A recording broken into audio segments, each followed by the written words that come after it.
बिहार के सहरसा में पूर्व सांसद सह जन अधिकार पार्टी के राष्ट्रीय अध्यक्ष पप्पू यादव, सहरसा के गांधीपथ स्थित वीआईपी पार्टी के नेता स्वर्गीय दिनेश निषाद, राजद नेता स्वर्गीय राजकुमार शर्मा, समाज सेवी स्वर्गीय कमल शाह के घर पर मातमपोशी के लिए पहुंचे। इस दौरान पूर्व सांसद पप्पू यादव मीडिया से रूबरू हुए, जहां उन्होंने गृहमंत्री अमित शाह को लेकर जमकर बरसे। इस दौरान उन्होंने बिहार शरीफ में हुई घटना की निंदा की।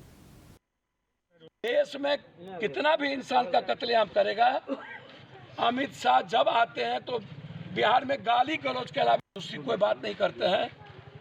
कभी भी बिहार और बिहारी की बात, बेरोजगारी की बात, बाढ़ की बात, मक्का की बात, फैक्ट्री की बात नहीं करता। कोई घटना घटती है तो किसको बेनिफिट होता है? पॉलिटिकल पार्टी को। दंगा में सबसे ज्यादा घटना किसको हुआ? कौन सबसे ज्यादा किसको बेनिफिट होगा?